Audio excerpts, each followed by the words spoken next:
capítulo 1, somente até o versículo 7. Epístola de Paulo aos Romanos, capítulo 1, versos de 1 a 7. Que diz a palavra de Deus: Paulo, servo de Jesus Cristo, chamado para ser apóstolo, separado para o evangelho de Deus, o qual foi por Deus outrora prometido por intermédio dos profetas nas sagradas escrituras, com respeito a seu filho, o qual, segundo a carne, veio da descendência de Davi, e foi designado filho de Deus, com poder, segundo o Espírito de santidade, pela ressurreição dos mortos, a saber, Jesus Cristo, nosso Senhor, por intermédio de quem viemos a receber graça e apostolado por amor de seu nome, para a obediência por fé entre todos os gentios, de cujo número sois também vós chamados, para serdes de Jesus Cristo. A todos os amados de Deus que estáis em Roma, chamado para ser de santo, graça a vós outros e paz da parte de Deus nosso Pai e do Senhor Jesus Cristo. Vamos orar mais uma vez. Soberano e eterno Deus, maravilhoso Pai, eu dou graças, Senhor, por este privilégio que o Senhor nos concede, de no dia ainda chamado hoje, nós podermos ter esse momento maravilhoso, momento de graça que o Senhor nos concede, de podermos meditarmos na Tua santa e bendita palavra, ter esse momento de comunhão maravilhoso, para o louvor da Sua glória. Peço a Deus que o Senhor venha a nos iluminar o nosso entendimento, aquecer os nossos corações pelo estudo da Tua palavra, a carta que o Senhor, ó Deus, inspirou pelo poder do Teu Santo Espírito ao Teu servo, o apóstolo Paulo, para transmitir o Evangelho de Cristo àquele povo que estava distante, mas que a fé era conhecida em todo o mundo. Assim, ó Deus, que nós também possamos termos os nossos corações aquecidos pela mesma fé e pelo poder do mesmo Espírito, possamos crescer na graça, no conhecimento da Tua palavra e podamos transmitir a Tua palavra a todos quantos o Senhor nos enviar a pregar. Esse é o desejo do meu coração, Senhor. Creio que também é o desejo do coração dos irmãos que aqui estão, que nós possamos aprender do Senhor e transmitir a Tua palavra com alegria. A minha oração é, Deus, que esse número de pessoas venha a crescer a cada sexta-feira em que nos encontrarmos para meditarmos na Tua palavra e assim também nos cultos, nas escolas dominicais, porque para isso o Senhor nos chamou, para que nós possamos congregar com alegria. Perdoa, ó Deus, as nossas falhas, perdoa os nossos pecados, que estão todos diante de Ti. Fortalece-nos no Espírito, Senhor, e inclina os nossos corações à obediência. O intuito, ó Senhor, desse estudo é que nós possamos ter os nossos corações aquecidos, enriquecidos da Tua palavra, e sermos cada dia, cada vez mais cheios da Tua graça para louvar, bendizer o Teu santo nome. Este, Senhor, é o meu desejo, é o desejo da Tua igreja, é o que eu peço, Senhor, em nome de Jesus Cristo. Amém. Irmãos, como eu, domingo eu falei, no finalzinho da tarde, o intuito de trazer esse estudo da carta de Paulo aos Romanos é que ela é como nós vamos ver no decorrer, só nessa introdução, né, nós vamos ficar pelo que nós vemos aqui, o intuito é ser assim, não é ser corrido, sabe, passar correndo, não, é a gente procurar fazer um estudo o mais profundo possível, porque essa carta, ela traz o que se pode conhecer da doutrina cristã, doutrina bíblica cristã, a carta de Romanos, ela apresenta, ela coloca na mesa para dar base sólida para o povo de Deus, para ter uma vida em Cristo, madura, firme no Senhor. Inclusive, nós vamos citar aqui alguns estudiosos, alguns deles chegam a dizer que se tirar uma dessas doutrinas, a fé cristã desaba. A doutrina cristã desaba. A gente vai descambar em qualquer tipo de teologia, menos a teologia cristã. Então, por isso, estudar essa carta é responsabilidade, é confissão de fé ao Senhor, demonstração de amor pela palavra de Deus e amor ao próprio Senhor Jesus Cristo, é estudar a carta de Paulo aos Romanos. Como eu falei, né, apenas como um ponto de curiosidade no domingo, por que ela encabeça as epístolas, tanto paulinas, como petrinas e joaninas? Porque ela traz doutrina que, uma vez compreendidas, todas as demais epístolas ficam claras para o seu entendimento, e não somente o Novo Testamento, mas o Antigo Testamento também, como nós vamos ver no decorrer desse estudo. Então eu quero com os irmãos pegar essa introdução que do reverendo Augusto, que ela é do Instituto Reformado de São Paulo. Eu fiz esse cursinho, curso online, até recomendei para a irmã Érica, recomendo para os irmãos que puderem fazer esse curso, porque ele é muito bom, principalmente aqueles que estão em algum ministério da igreja, seja louvor, seja dando escola dominical, pregadores que pregam a palavra, né, a liderança da igreja. Então é de suma importância que o cristão ele tenha um conhecimento dessa epístola, porque conhecendo essa epístola, todas as portas da Escritura, toda a revelação de Deus, né, o mistério oculto para o mundo, se abre para aquele que busca, né? O Senhor diz: batei e lhe serás aberto, né? E aquele que pedir com fé lhe será dado. E pedir com fé, qual é o pedido que mais alegra ao Senhor, se não querer ser mais apegado à sua palavra, querer servir ao Senhor de maneira honrada, tendo discernimento a respeito do nosso Senhor e da doutrina que Ele nos deu, né? Então, por isso, esse é um desejo que para mim é do meu coração, de poder falar dessa carta, né? Eu lembro que na época, quando eu fazia parte da denominação da Deus é Amor, eu me propus no meu coração a expor essa carta inteira.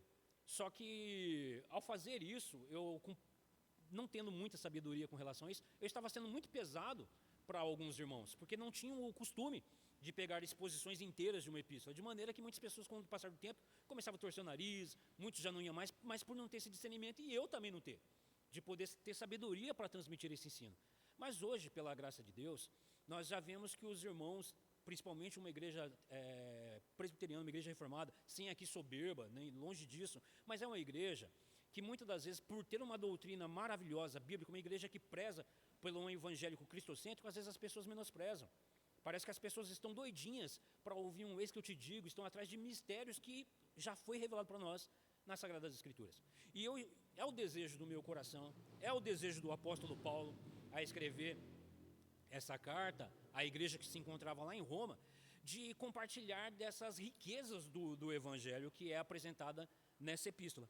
Então, eu trouxe essa introdução que o reverendo traz no estudo que foi dado no Instituto Reformado, e eu quero, junto com essa introdução dele também, junto com os irmãos, principalmente no decorrer, quando a gente entrar no livro propriamente dito, estudarmos nesse comentário bíblico, que é do John Stott. Ele é um pastor anglicano, né, já falecido, infelizmente para nós, né, mas louvado o Senhor, ele está no reino com o Senhor e já está na glória com o Senhor, e é um homem que recebeu de Deus esse dom de mestre, de ensino. Nós vamos ver na leitura desse livro dele como é gostoso a maneira como ele transmite o ensino, não é pesado, é uma maneira muito gostosa, assim como o reverendo Augusto também ele traz na sua apresentação. Então, irmãos, não vamos entrar propriamente versículo por versículo de imediato. Eu li aquela introdução com os irmãos apenas porque é obrigatório, né? Nós vamos estudar a carta de Paulo aos Romanos, então ler pelo menos o primeiro capítulo, mas nós não vamos entrar nele agora propriamente. Vamos começar por essa introdução do reverendo Augusto, e eu depois, principalmente a partir do segundo ponto da apostila, eu quero ler aqui o nosso irmão John Stott, quando ele vai tratar da influência da carta, né? Então o reverendo Augusto ele começa apresentando a importância da carta de Romanos em relação às demais cartas, né? Ele vai mostrar a importância dessa carta. Em relação às demais cartas de Paulo, é a mais extensa de todas. A média da carta de Paulo, de palavras, né? A média extensa de todas das cartas é de 1.300 palavras. Romanos tem cerca de 7.100.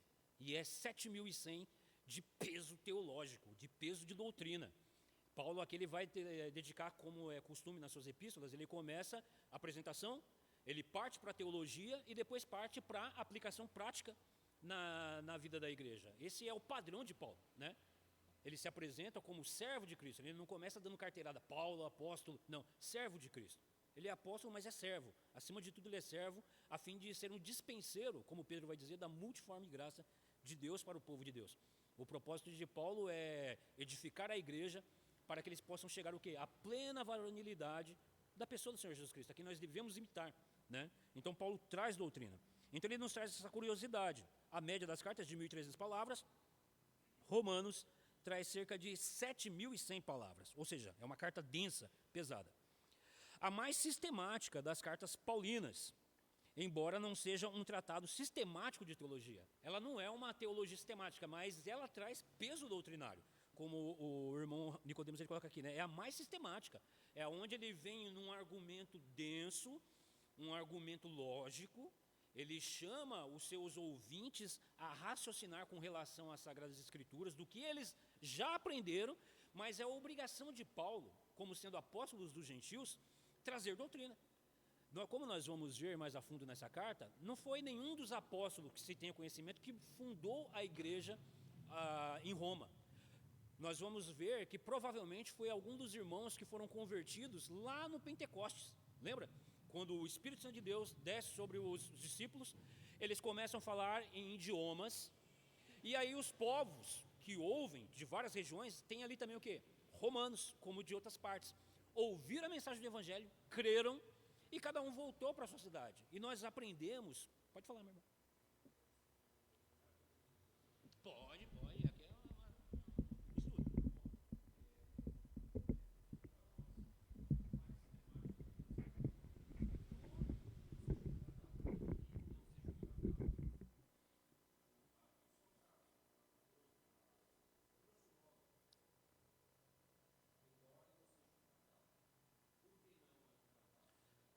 Porque um tratado, eu posicionei melhor o microfone, eu posso falar um pouco mais baixo.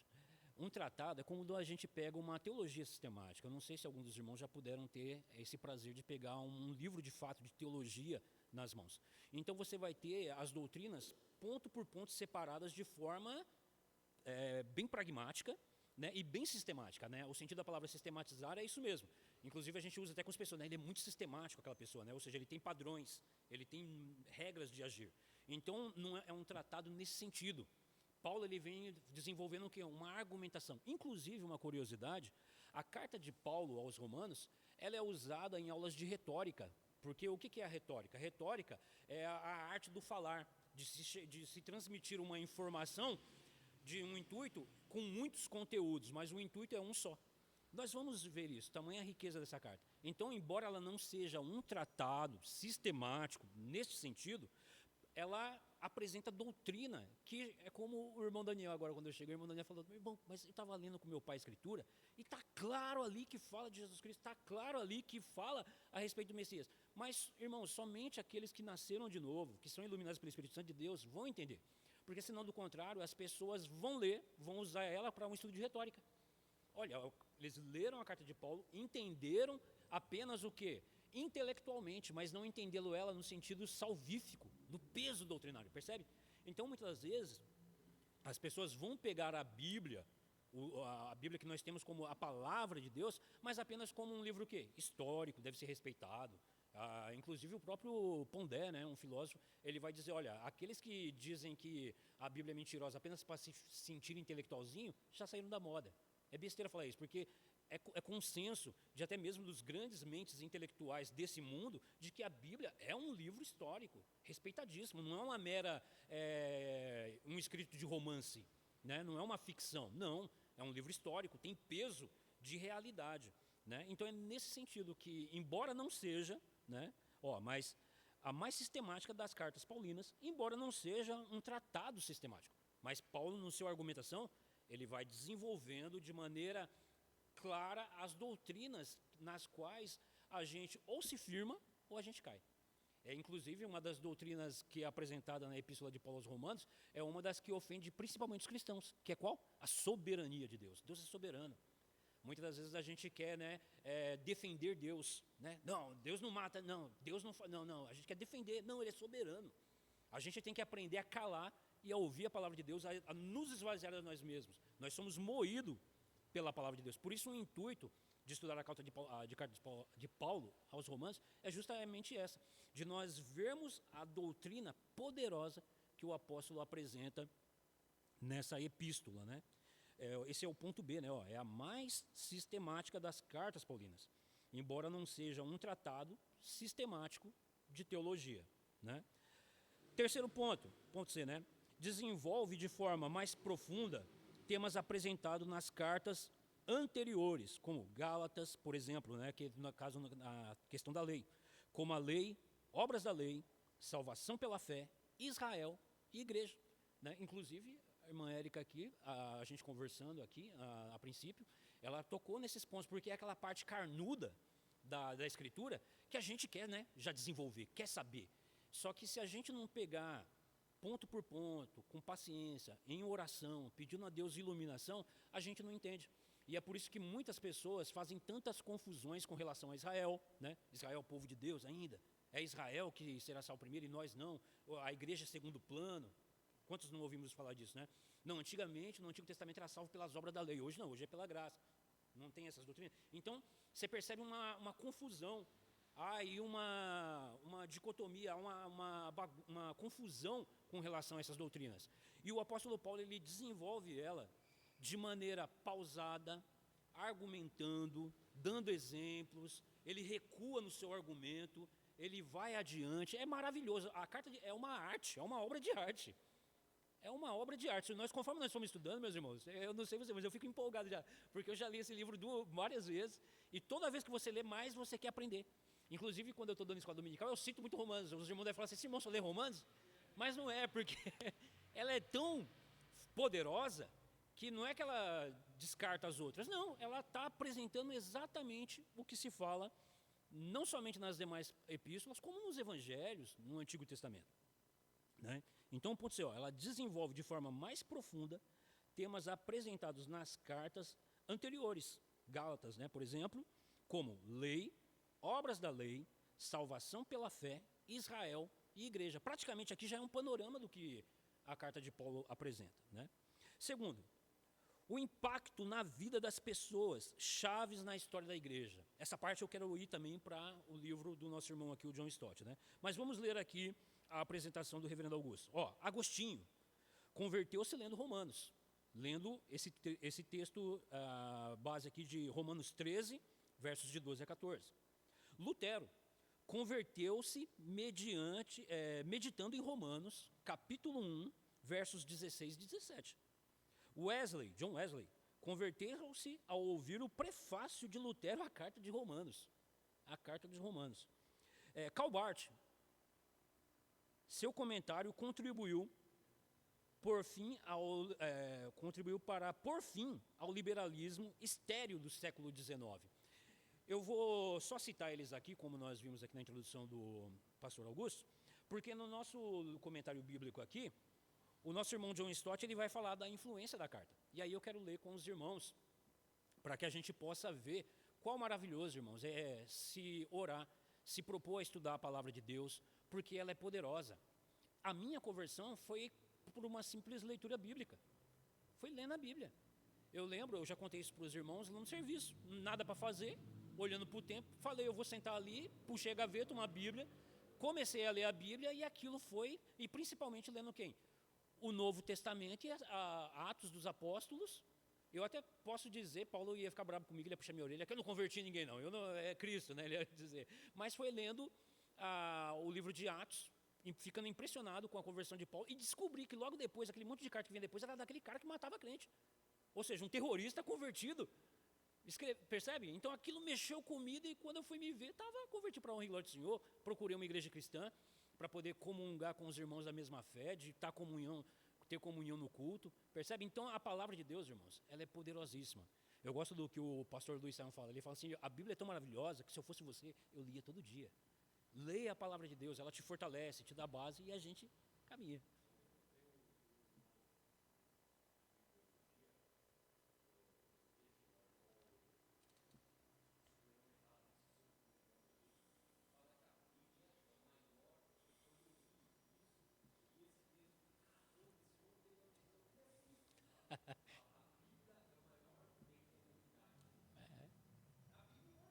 É o melhor bem. Não tem.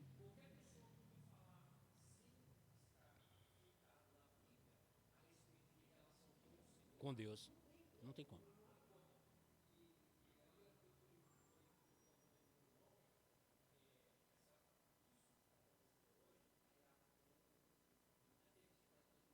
Exato. É até o fim. É até o fim. Então, irmãos, a influência da carta. A gente vai começar por Agostinho. Ele diz, olha, muitos líderes da igreja, influentes em diferentes séculos, dão testemunho do impacto produzido pela epístola aos romanos em suas vidas, tendo sido ela, em diversos casos, o instrumento para a sua conversão. Eu menciono aqui 5 deles, a fim de encorajar-nos a levar a sério o nosso estudo.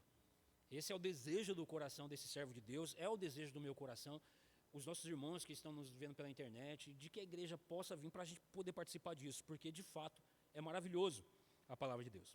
Aurélio Agostinho, conhecido no mundo todo como Agostinho de Hipona, e que viria a tornar-se o maior dos pais latinos da igreja primitiva, um dos pais da igreja, né? Agostinho, ele está ali na patrística, né? Que são os estudiosos buscam muito para estudar com relação principalmente à veracidade da escritura, dos textos do Antigo Testamento que foram usados no ensino doutrinário da igreja no decorrer de todos esses anos. E Agostinho, ele está lá, né?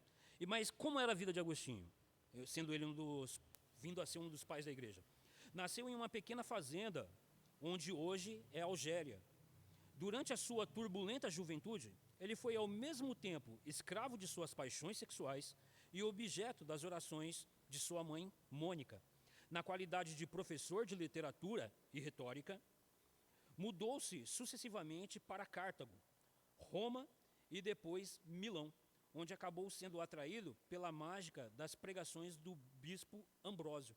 Foi ali, durante o verão do ano de 386, aos 32 anos de idade, que ele se retirou para o jardim da hospedaria onde morava, em busca de solidão.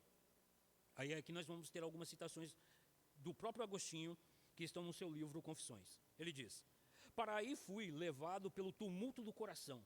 Ele escreveria posteriormente em suas Confissões, onde ninguém podia interferir na luta violenta que tratava comigo mesmo. Deixei-me, não sei como, cair debaixo de uma figueira e dei livre curso às lágrimas. Eis que, de repente, ouço uma voz vinda da casa vizinha. Parecia de um menino ou de uma menina repetindo continuadamente uma canção. Toma e lê, toma e lê, toma e lê. Ele ouviu uma criança cantando. Ele não sabe como, ele se deixou cair, estava com o coração conturbado, angustiado. Era o peso do pecado e o poder já do Espírito Santo trabalhando na vida dele. E ele ouviu de uma maneira extraordinária, como se fosse uma criança, né? Cantando, toma e lê, toma e lê. A única interpretação possível para mim era de uma ordem divina para abrir o livro e ler as primeiras palavras que encontrasse.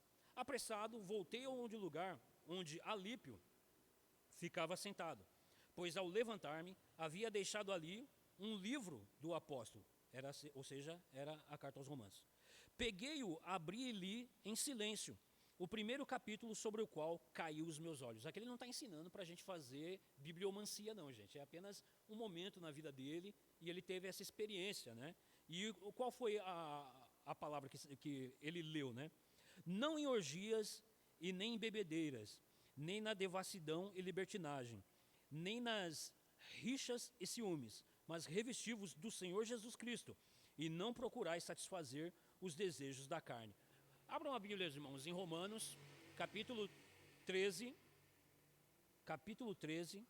versos de 12 a 14, que o reverendo Augusto tinha nos citado, que é exatamente esse trecho da carta de Paulo aos Romanos que ele leu. Os irmãos podem ler?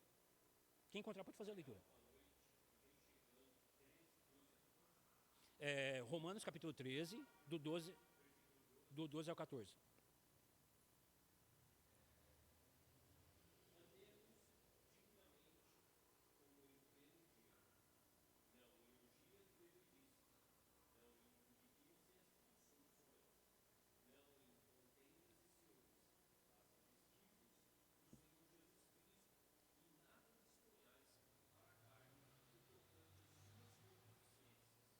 Amém. Então você vê, Deus falou diretamente ao coração daquele homem, que como nós lemos aqui, um relato da história da vida dele, ele era um devasso.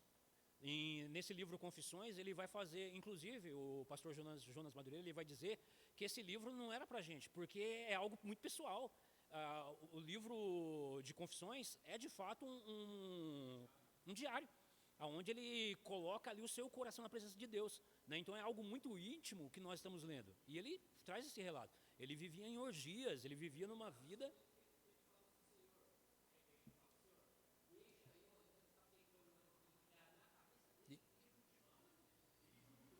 Exatamente.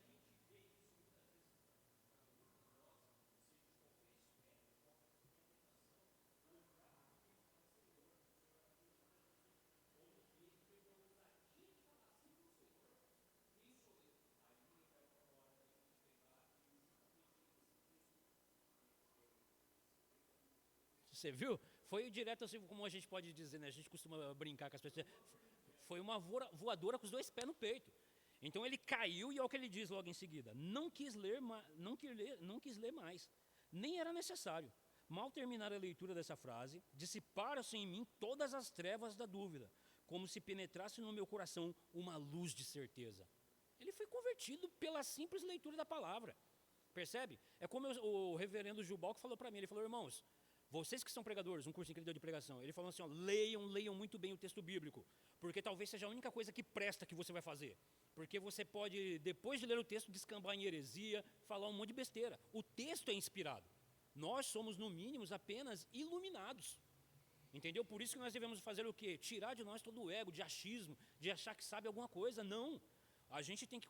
O nosso ego, ele era professor de retórica. Esse camarada era um intelectual. Nós estávamos falando agora de quem eram os homens nesse período. Esses homens com 14, 16 anos eram doutores, advogados, falavam grego, latim, eram homens estudiosos. Olha o mundo que nós estamos descambados. Eu fui terminar a quinta série com quase 30 e poucos anos de idade. Mas é Deus quem dá sabedoria. Porque não é sabedoria de homem, mas é sabedoria de Deus. E esse homem, ele foi quebrado pelo poder da palavra de Deus e transformado, e o Senhor, pela sua graça, o usou como ferramenta. Ele está lá, na galeria dos pais da igreja, como nós lemos aqui, um dos pais latinos. O que a teologia católica e reformada bebe com relação à doutrina cristã, vem muito da iluminação que Deus deu a esse homem, principalmente no que diz respeito à teologia da Trindade. Agostinho, que foi o maior estudioso da palavra de Deus, a quem o Senhor iluminou para trazer muito do que a gente fala hoje com relação à doutrina da Trindade. Claro que debaixo da autoridade da palavra de Deus e nos confirmando a certeza no coração pelo Espírito Santo de Deus de que é verdade. Exatamente.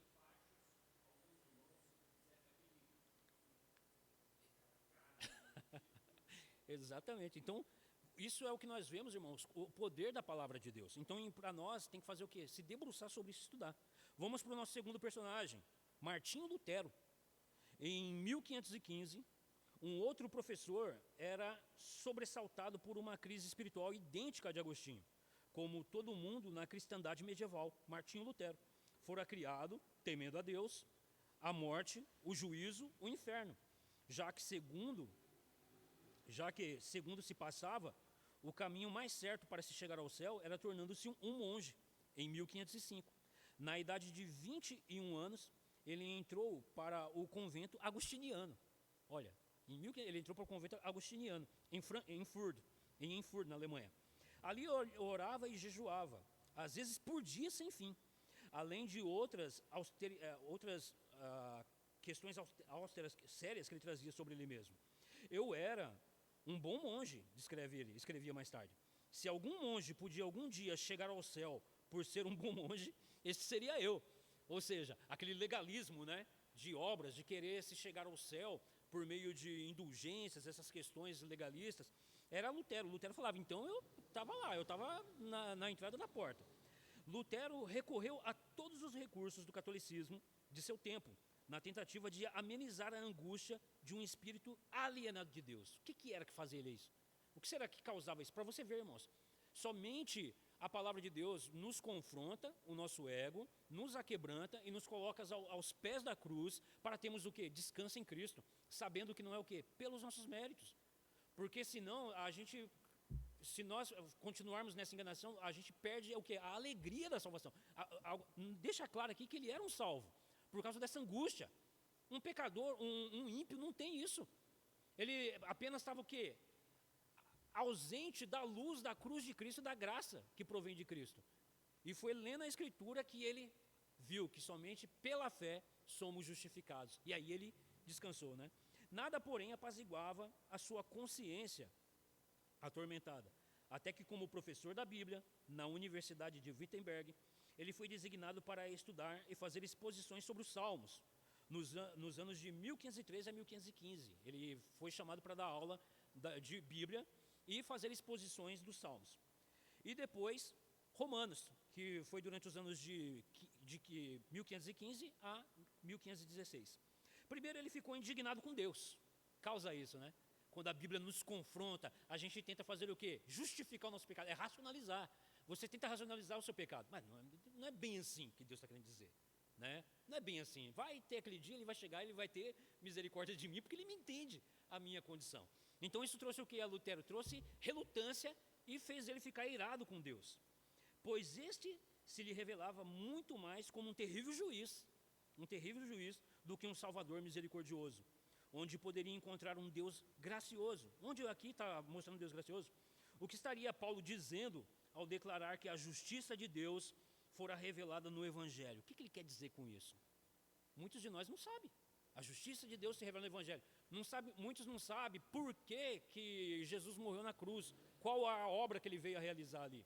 Muitos cristãos estão ainda nessa ignorância, não sabem responder a respeito das coisas básicas, como o autor de Hebreus vai dizer, de maneira que é necessário que se volte aos rudimentos da fé, do batismo, do lavar-se nas águas, com relação a essas doutrinas. Infelizmente, e essa é uma verdade principalmente dentro das igrejas reformadas, porque as pessoas se deixaram se jactar como já sendo detentores da maior poderosa teologia. Como eu costumo sempre dizer na escola dominical, eu tenho lá na minha biblioteca lá a Instituta de Calvino, eu tenho a Confissão de Fé de Westminster, eu tenho tudo isso. Você vai para o inferno com isso tudo, porque nada disso serve para nada se não for regado pela fé em Jesus Cristo, a graça que provém de Cristo e na cruz do Calvário. Por isso o intuito da palavra que fez o quê? Trouxe iluminação sobre um religioso. Olha aí, era um monge, se podia dizer que era um monge.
E é dessa maneira. Então nós vemos que um religioso foi convertido. Né? Ele ansiava intensamente compreender a carta de Paulo aos Romanos. E a única coisa que não saía do meu caminho era aquela expressão, a justiça de Deus. O que é a justiça de Deus? Pois no meu entender ela significava a justiça segundo a qual Deus é justo e age com justiça ao punir o injusto. Noite e dia eu ficava ponderando até que eu compreendi a verdade, que a justiça de Deus é a justiça pela qual, através da graça e pura misericórdia, Ele nos justifica pela fé. Depois disso, foi como se eu tivesse renascido e adentrado as portas escancaradas do paraíso. Toda a Escritura adquiriu um novo significado, enquanto que antes a justiça de Deus me deixava cheio do quê? De ódio. Agora, ela se tornou para mim uma expressão de amor graciosa e de doçura inexprimível. Esta passagem de Paulo tornou-se para mim uma passagem para o céu, ou seja, ele descansou, que não é pelos seus méritos, não é pelas suas obras, ele descansou que mesmo querendo viver, seguir a palavra, há momentos de tropeço. A gente tem que tomar cuidado com isso. Vida piedosa, irmãos, é uma vida que tem um olhar misericordioso sobre as demais pessoas também, que não condena ninguém ao inferno, mas faz o quê? Abraça e leva a seguir a Cristo, a descansar em Cristo, aprendendo a respeito de Cristo, que está na sua palavra, na sua santa e bendita palavra. Então aquele peso ascético que ele tinha, aquele rigor legalista, dissipou-se. E aí ele foi considerado o quê? Um herege. É isso que você recebe quando você vê a verdade, você aprende a verdade, você aprende a viver em Cristo. Você corre o risco sério de ser chamado até mesmo pelos ditos cristãos de ser um herege, porque você compreende a verdade. Mas é claro que para isso, como nós vamos estudar em Romanos, lá no capítulo 14, Paulo ensina a nós sermos o quê? Moderados e a exercer piedade sobre os irmãos que são fracos na mentalidade com relação à fé, para não levar ninguém a se escandalizar. Percebe? Então você se torna uma pessoa moderada. Você não se torna um cavalo manco que sai esmurrando todo mundo, querendo empurrar a garganta abaixo de ninguém. Você ora pela pessoa e ensina com graça. É esse o ensino apostólico, que nós possamos transmitir no abrir de nossa boca? Graça. Essa é a palavra, porque o Senhor derramou graça sobre nós. Se o Senhor exigisse de nós, ai de nós, irmãos. Percebe? Então, veja como a carta de Paulo, a leitura da carta de Paulo aos Romanos, entendendo a doutrina que é apresentada, ela traz o quê? Descanso em Cristo. Não traz libertinagem. Não vai trazer liberalidade para viver no pecado. Antes disso, vai trazer um coração piedoso e uma vida regrada na palavra de Deus, que vai te dar o quê?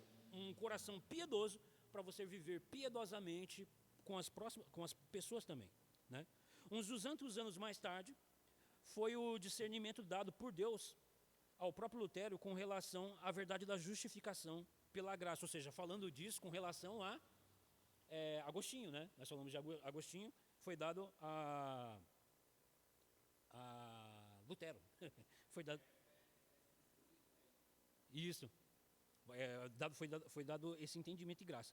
A verdadeira justificação pela graça através da fé, que resultou em uma experiência idêntica de iluminação para John Wesley, né? Seu irmão mais novo, Charles Wesley, havia fundado junto com alguns amigos em Oxford o que viria a ser apelidado de o Clube Santo.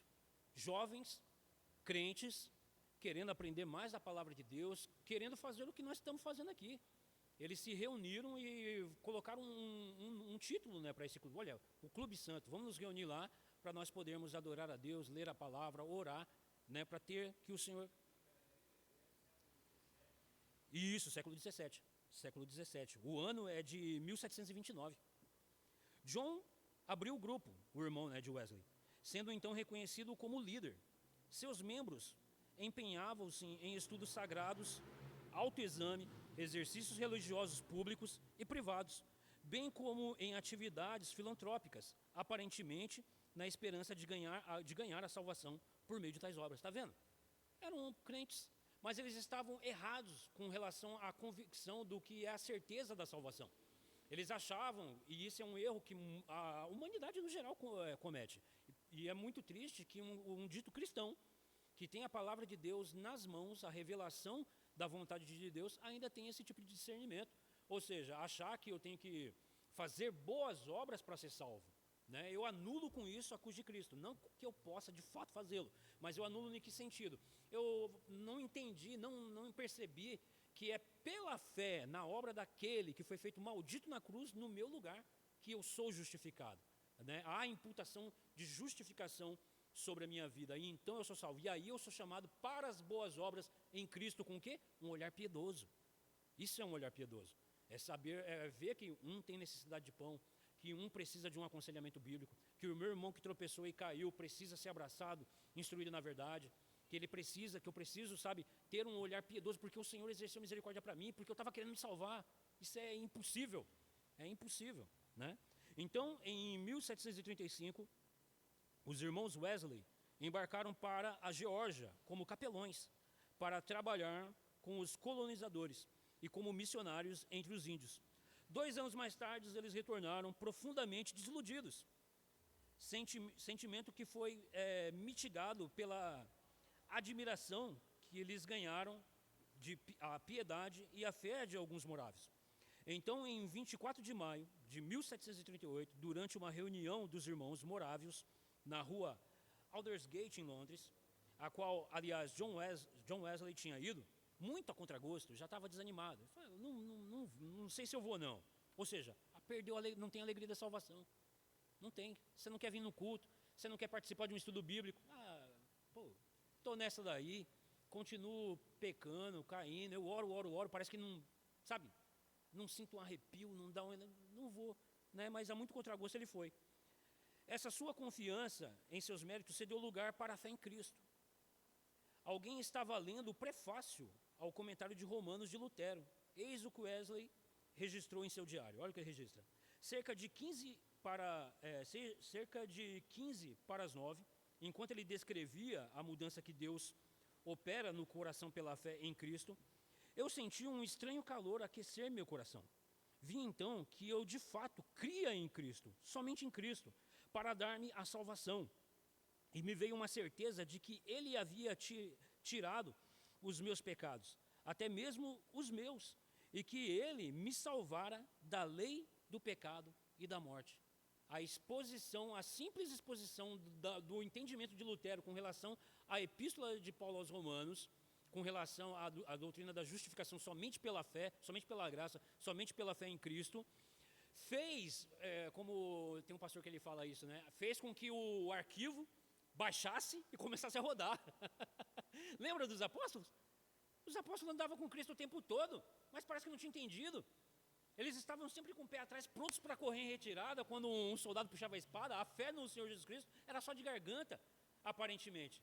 Até que em Atos, eles dizem, Senhor, é nesse tempo que vai restaurar o reino em Israel. O Senhor fala, não vos compete saber datas estabelecidas pelo Pai, mas vocês receberão poder, vocês receberão. E quando o Espírito desce, e eles são ali cheios do Espírito Santo, o arquivo baixou, rodou. E aí, Pedro faz o quê? Vai lá e prega poderosamente. Prega a palavra, se converte quase 5.000 pessoas. Você percebe? Então, irmãos, não é que eles não eram convertidos antes, mas ainda não tinha caído o quê? Entendimento com relação à riqueza da doutrina.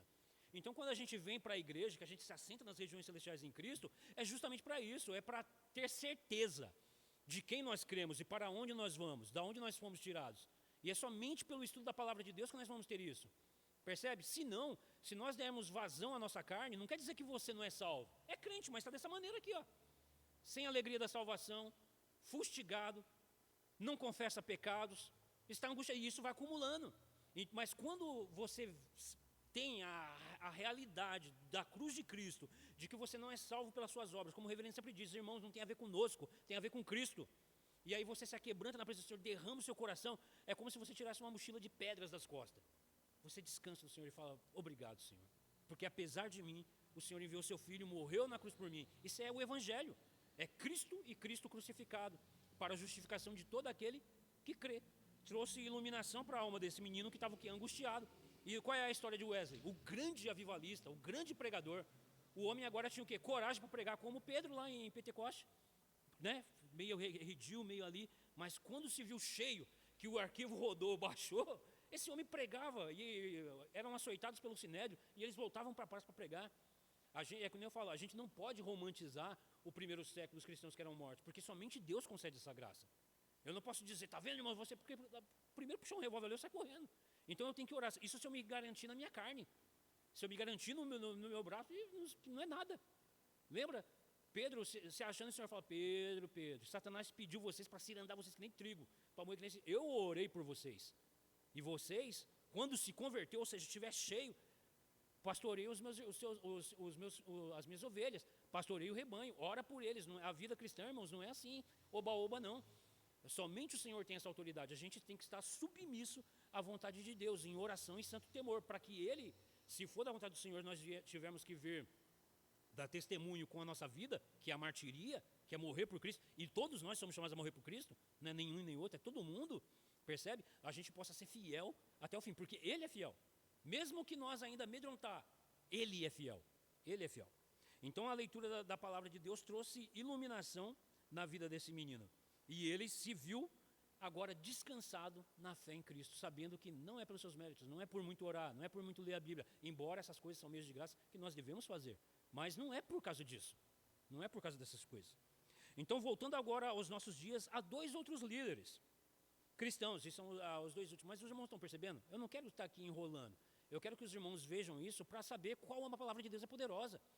Porque muitas das vezes a gente, para falar, 11h59, eu creio em Deus soberano, eu creio no Deus poderoso. Meia-noite, rapaz, a gente sai de casa, não sabe se volta. Não é verdade? Deus mesmo vai dizer, esse povo me louva com seus lábios, mas o coração está longe de mim. Então, por isso que esses testemunhos, quem diz que presbiteriano reformado não conta testemunho? Olha o testemunho aí, né? Conte a bênção, irmão. As bênçãos que Deus faz pelo poder da sua palavra. Então, irmãos, esses relatos são maravilhosos para nós vermos que no decorrer da história da igreja, os cristãos do primeiro século, e no decorrer de 2000 anos de igreja, a palavra de Deus vem alimentando. Assim como me alimenta, a mim, alimenta vocês, todo domingo, escola dominical, culto. É maravilhoso ouvir isso, né? Então, voltando aos nossos dias, agora aos nossos dias, há dois outros líderes cristãos que eu gostaria de mencionar. Ambos europeus, um romeno, outro suíço. Ambos eram clérigos, ou seja, líderes da igreja. Um ortodoxo e outro protestante. Ambos nasceram na década de 1880, ou seja, não é tanto nossos dias assim, né? Mas é próximo, está mais próximo de nós aqui. Bem mais recente, né? Em comparação a Lutero e a Agostinho, bem mais recente. Eu nasci em 1900. Quem aqui nasceu em 2000? A gente pode dizer, rapaz, você nasceu em 1900, nasci em 1900. Aí estamos nós aí, né? Embora nunca tenham se encontrado e talvez nunca tenham ouvido falar um do outro, ainda assim, embora provenientes de países, culturas e igrejas diferentes, ambos foram transformados ao estudarem a Epístola aos Romanos. Estou me referindo a Dúmitro Cornelesco, esse é o ortodoxo, Dúmitro Cornelesco, e o suíço é Calbart, que era um teólogo liberal, ou seja, era aquele homem que pregava a palavra crua. Eles não criam nos dons espirituais, no poder de transformação de vidas, eles não criam nada disso. Nós sabemos, né, o que a teologia liberal causou nos seminários teológicos, matou igrejas. Muitas igrejas que adentraram a teologia liberal acabaram virando hoje boates. Na Europa isso está acontecendo até os dias de hoje. Esses dias eu vi no Instagram um pastor luterano, ele está na Inglaterra. A igreja que ele diz que ele foi ordenado ao santo ministério de ministro, de pastor, hoje é um templo de misticismo.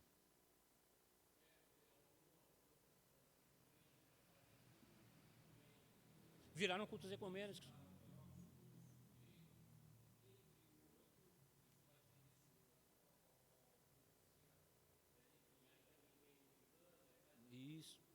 Isso. Então tudo isso graças ao quê? Ao liberalismo teológico.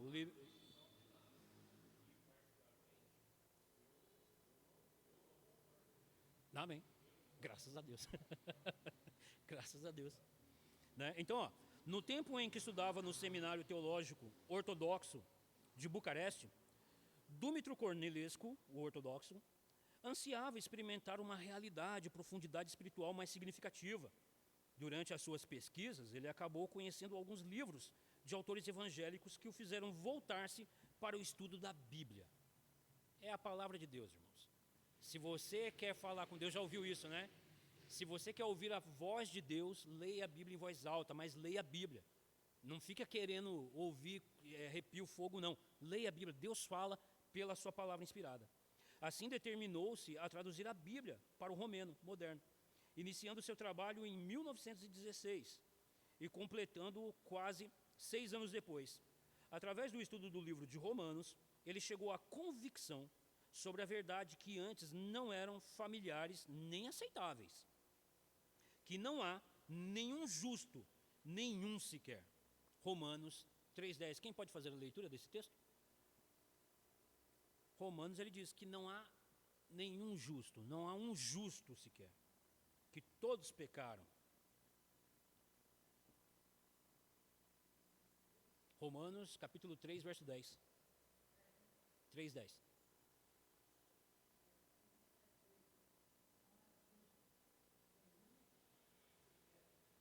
Outro texto de Romanos é Romanos 3:23, que todos pecaram.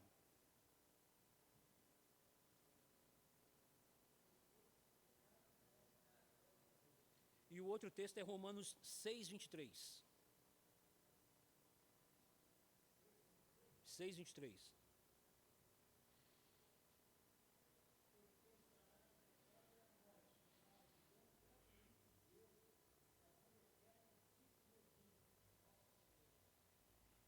E aí ele continua, né? Ele não acreditava que os pecadores podem ser justificados gratuitamente por intermédio de Cristo. 3:24. Quem pode ler?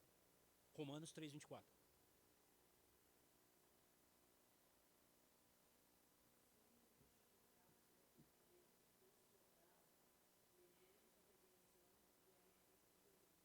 Então percebe, esse homem era um estudioso, ele era um líder eclesiástico, um líder religioso, e ele não entendia essas doutrinas. Ele ouvia isso e assim como Lutero, ele ficava perplexo, provavelmente brabo com Deus, e ele não entendia o que ele estava fazendo ali. Por quê?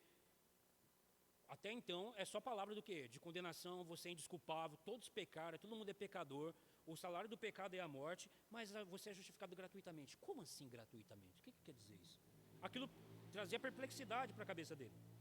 Porque Deus o apresentou como sacrifício para propiciação mediante a fé pelo seu sangue. Romanos 3, 25. Quem pode fazer a leitura?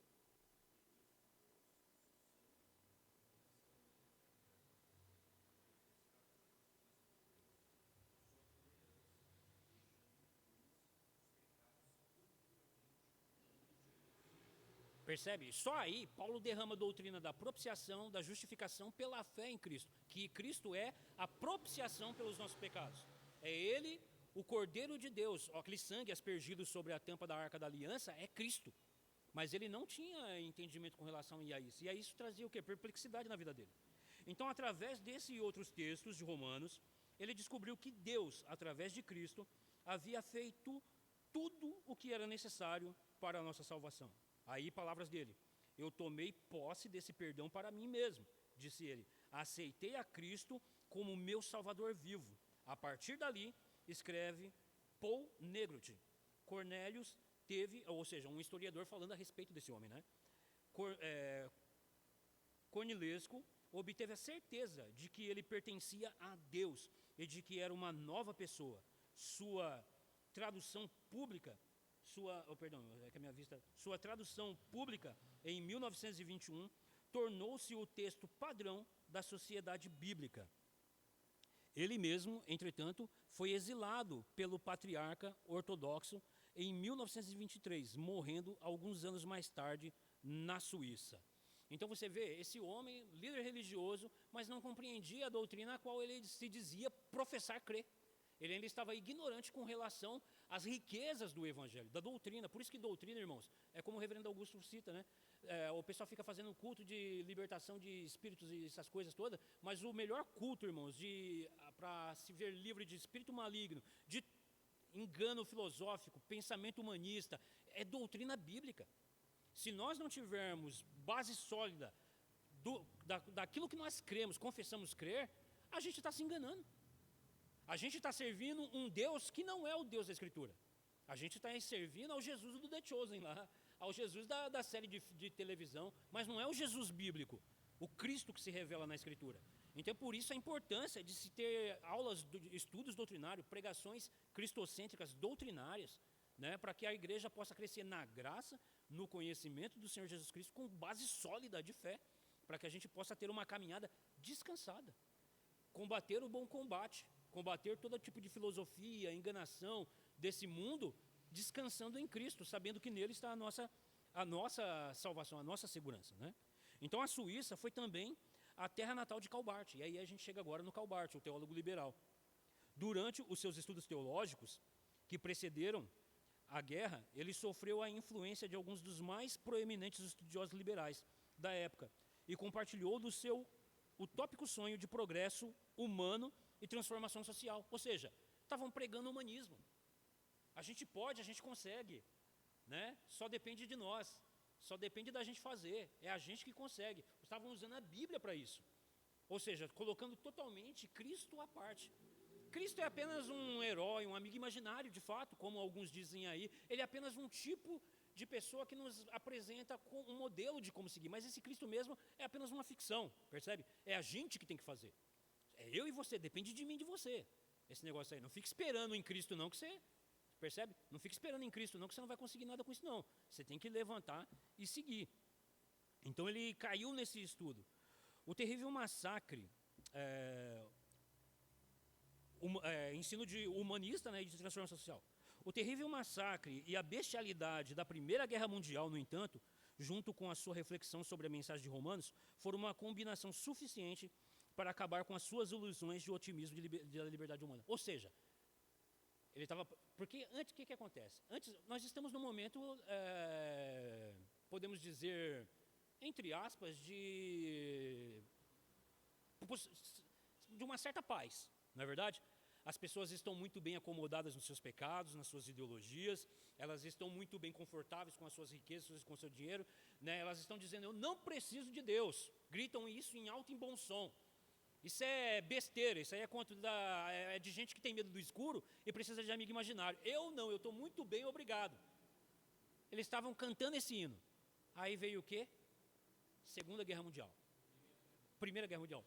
Mortes para todos os lados, desemprego, fome. E aí, meu amigo, é como diz aquele ditado, né? Aí o ateu fala, quando o avião vai cair, né?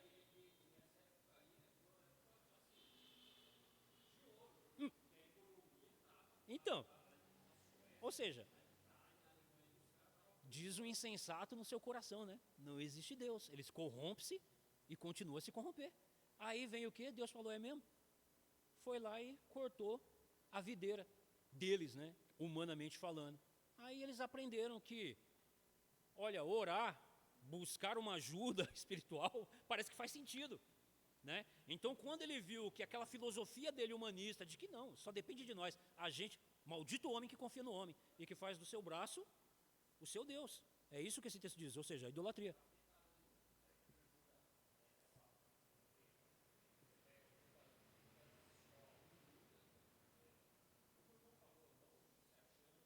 Não, pode.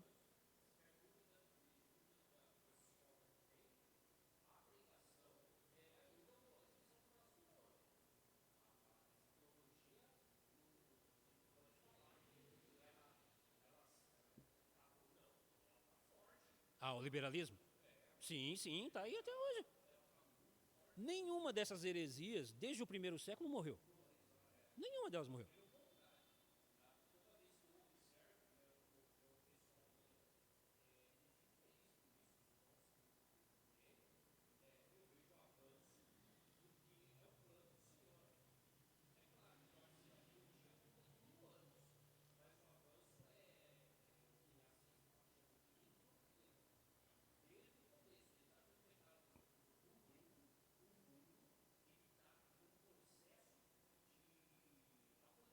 É, eu costumo dizer que a gente está em queda e queda livre, né?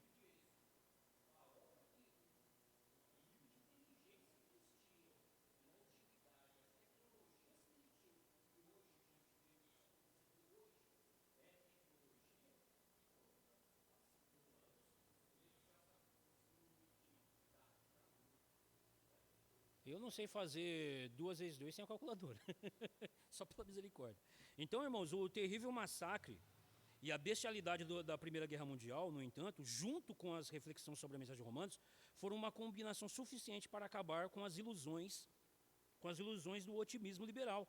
Mesmo enquanto escrevia sua exposição, diz ele que bastava um pouquinho de imaginação para ouvir o barulho das armas estourando no norte, porque a guerra estava fechando lá e ele estava numa região afastada, mas a situação mundial era caótica, né?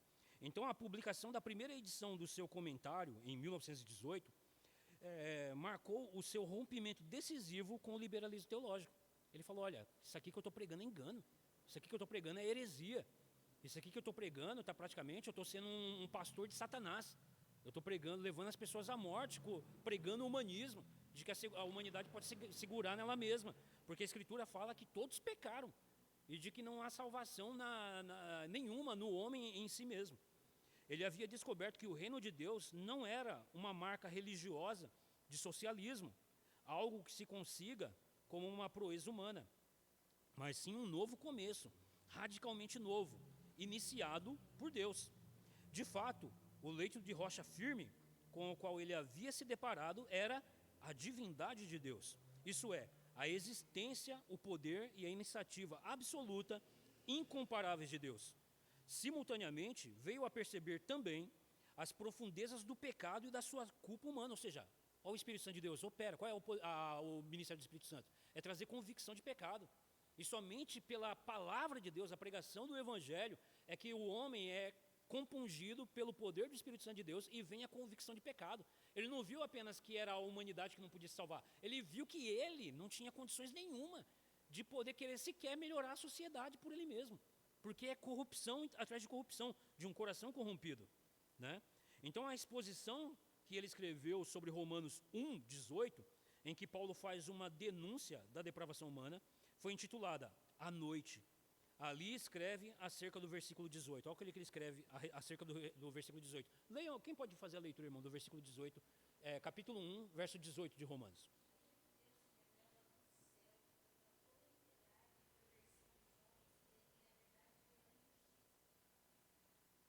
Iluminado pelo Espírito Santo de Deus, ao ler isso, nossa relação para com Deus é pecaminosa. É pecaminosa. Ele caiu em convicção. Ele caiu na realidade de quem ele é e do que é a sociedade. Até mesmo aqueles que eram cheios de bons méritos, o que se pode dizer à luz da nossa visão humana. Né? Nós conhecemos pessoas assim, pessoas educadas, pessoas que são nobres, que dão esmola, que fazem essas coisas. Mas é pecaminoso. Não pode se justificar. Nós pressupomos que somos capazes de arranjar a nossa relação com Ele da mesma forma que determinamos nossos outros relacionamentos. A gente pensa isso, que pode se relacionar com Deus da mesma maneira que eu me relaciono com o meu vizinho. Nós ousamos nos arvorar companheiros seus, protetores, conselheiros e patrões. E nisso que consiste a pecaminosidade da nossa relação com Deus. É ousadia. Barth confessou que escreveu com um jubiloso senso de descoberta, pois acrescentou: a potente voz de Paulo era nova para mim. E se era nova para mim, sem dúvida o era também para muitos outros. Qual é a essência da teologia liberal? Eles fazem uma análise do texto puramente crítica, crítica textual. A análise do texto cristã reformada é análise crítica histórica. Crítica histórica, ou seja, texto e contexto. Exatamente. Eles não, era apenas o que? Crítico textual. Então a exegese, figura de linguagem, aqui é apenas uma figura de linguagem, percebe? Isso aqui não é real. Isso aqui não se aplica à nossa vida. É apenas uma maneira de se dizer, perdão? Tem muito. E outra que há muito que se tinha das pregações também, eram pregações alegóricas, fazia-se alegoria. Ou seja, tirava-se o texto do seu contexto e criava-se uma outra revelação em cima do que já estava revelado. Trazendo, sabe, confusão. Trazendo confusão. O perigo de se fazer o quê? Teologia em cima de um versículo só. Eu pego um versículo, tiro ele do seu contexto, faço uma análise do meu achismo e trago isso para as pessoas. É bagunça. É confusão.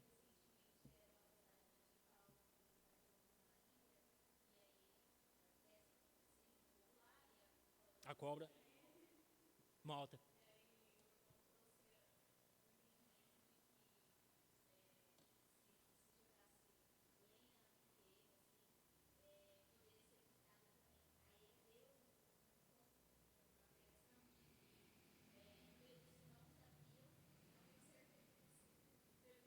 Olha aí. Você vê? Então acontece muito isso. O pessoal, eles espiritualizam o que já é espiritual, mas distorcendo da doutrina. E Barth, ele fazia isso, e aí você vê, um homem que tinha um profundo conhecimento do texto, era ignorante. Lembra, eu estava falando com o irmão Daniel. Eu conheci um rapaz que ele falou, né, que ele leu a Bíblia no grego, no hebraico, e eu falei, poxa, é uma pena que você não entendeu. Ele ofendeu ele aquilo.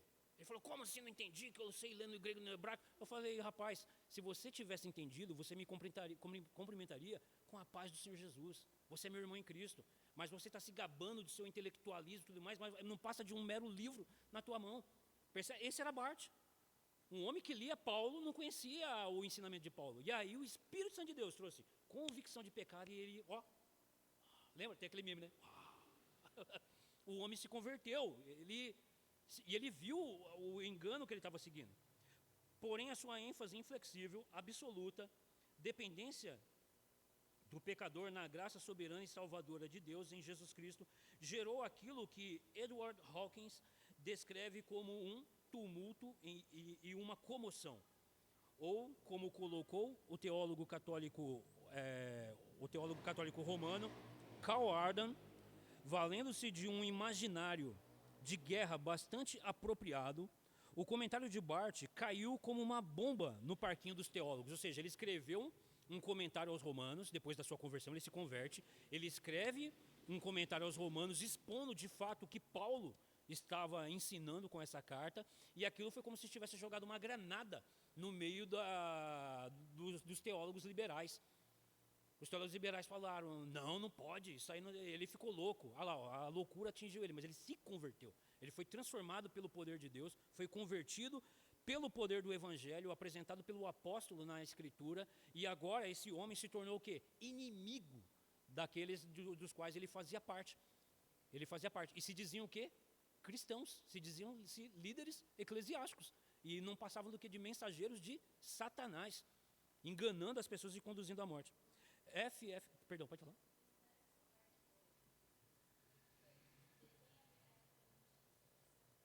Detém a verdade pela justiça.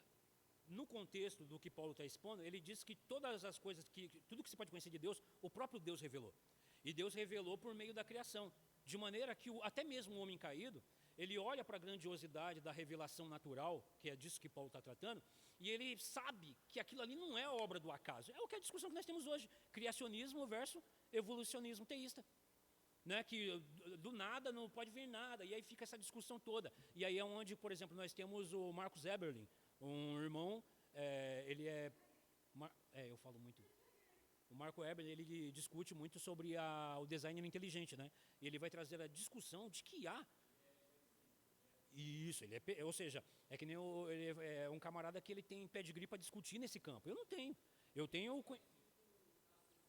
Isso, muito bom esses camaradas. O Tássius era ateu, é um erudito, o homem é um erudito, mas era ateu. Então ele usava esses mesmos argumentos para questionar os cristãos. Até que ele foi o quê? Como Barth, como todos esses outros, impactado pelo poder de Deus e foi enriquecido. Aquele conhecimento todo que ele tinha era fútil, porque era voltado para si mesmo, mas agora convergiu em Cristo. Percebe? Nele tudo converge.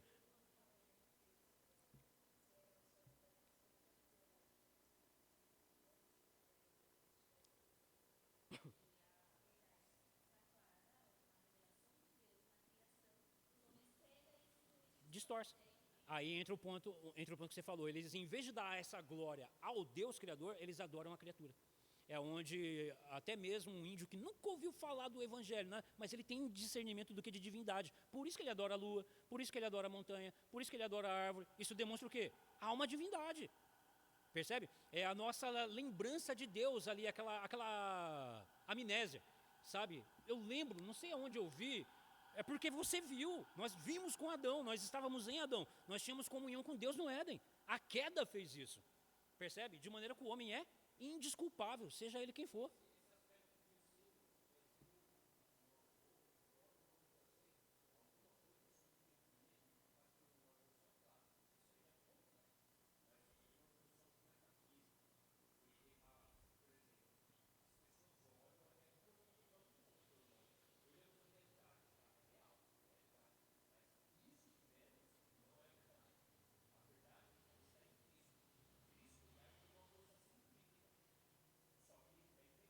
Eu só tenho que, eu entendo isso que o irmão está falando, eu só tenho que tomar cuidado porque eu não posso ficar usando de...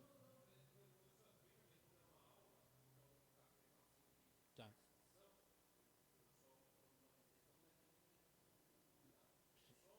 Sim. Não, eu sei o que você quer dizer.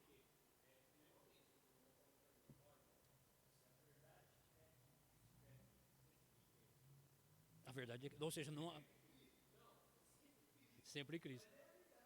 Ele é a verdade. Ele é a verdade.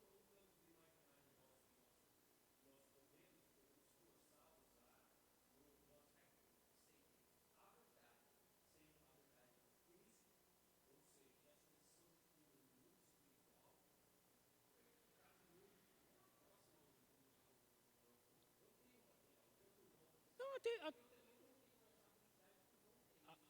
até nesse estudo mesmo a gente vai entrar nesses meandros, porque pede.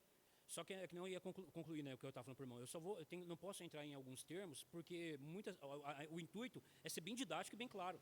É explicar, como nós estamos vendo aqui, homens eruditos não entendiam a linguagem simples de Paulo. Como assim simples? Como é que você tem coragem de falar que é simples? Porque é discernido espiritualmente, percebe? Então eu quero fazer como Paulo, esquecer discernimento humano e trazer em fraqueza, no poder de Cristo, a simples mensagem do Evangelho para que a gente possa entender, para que a gente possa compreender a graciosidade de Cristo apresentada nas coisas simples, que não deixa de ser profunda. São profundíssimas, né? São profundíssimas.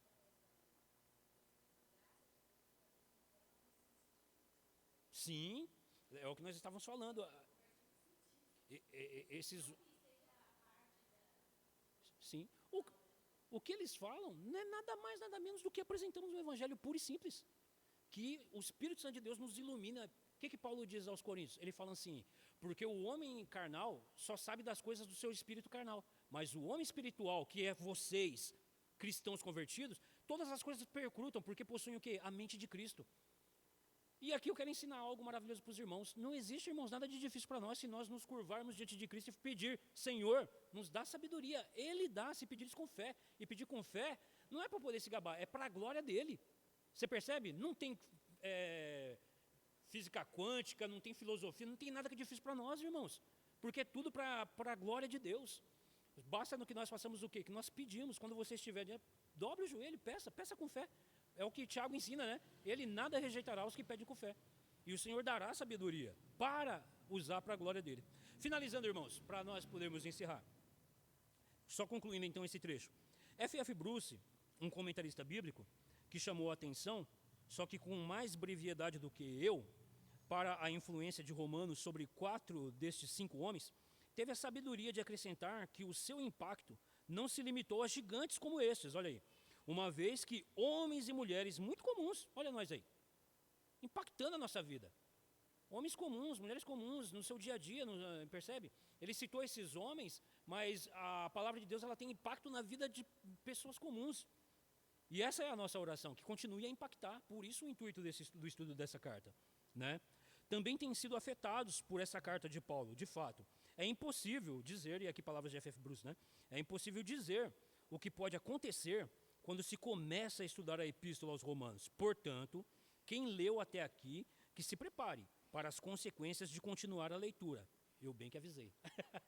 Então vocês percebem? Ele brinca, né? Ele fala assim, então vocês já estão tendo uma ideia do que vai acontecer com a minha vida e com a sua, estudando essa maravilhosa carta de Paulo. E a alegria nossa é essa, de que o nosso coração arda, como nós estávamos falando a respeito, né, de Jesus Cristo quando pregava no caminho de Emaús.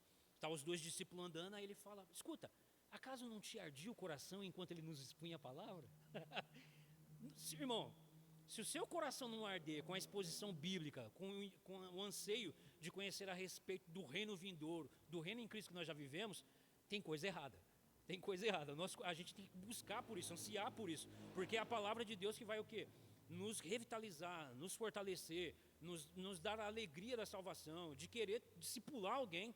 Discipular é poder falar do amor de Cristo para alguém que tem uma dúvida, você que é cristão, para o seu filho, para a sua filha, para um colega de trabalho numa oportunidade, você tem sólida base na palavra de Deus. Amém, meus irmãos? Então, vai ser longo isso aqui. Até a gente entrar no capítulo 1, eu quero ir devagarinho com vocês, porque em nenhum momento, eu lembro uma vez, a gente estava numa reunião de estudo bíblico, e aí um irmão depois, no final, ele me falou algo que foi para mim um tapa na cara e um soco no estômago. Ele falou, irmão, a gente falou disso, falou daqui, mas não falamos de Cristo. Eu falei, como é que é? Você percebe? Tem pessoas que ele está diante de um banquete, ou tem o ditado melhor, né? Falando assim, tem gente que só caminha por uma floresta e só vê a árvore, lenha para fogueira. A gente está falando da vida e tudo em Cristo, tudo combina, é o culto racional. Se a gente fala de um esporte, se a gente fala de um filme, mas tudo focando em Cristo, naquilo que Cristo apresenta na nossa vida. Eu não preciso estar só falando claramente assim no Evangelho, sabe? Jesus Cristo, Jesus Cristo. Não, irmãos, a partir do momento que você é um cristão, você tem a certeza de que você vive em Cristo e para a glória de Deus nesse mundo. Isso é o culto racional. Exato.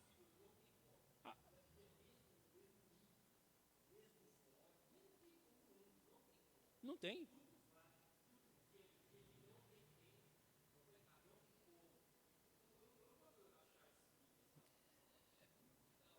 É maravilhoso.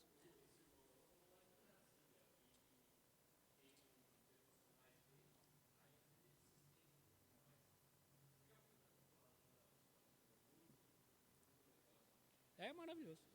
Então, irmãos, tá? Então, sexta-feira que vem, eu vou preparar mais material. Eu tenho já mais um material preparado em casa para me distribuir para os irmãos. Então, essa é a introdução. Depois a gente vai ter um panorama da carta, vai ver data, por que Paulo escreveu, qual o motivo que ele levou ele a escrever, da onde ele escreveu. Isso tudo é importante para a gente entender quando a gente entrar propriamente no assunto da epístola, né? Aqui o reverendo Augusto, ele vai, no terceiro ponto, ele vai citar alguns comentários bíblicos de Romanos, mas eu não vou querer me ater a isso, eu já vou querer pular para uma outra parte para a gente adiantar um pouco mais, tá bom? Eu quero orar com os irmãos, aí eu passo a palavra para o presbítero Davi fazer o encerramento.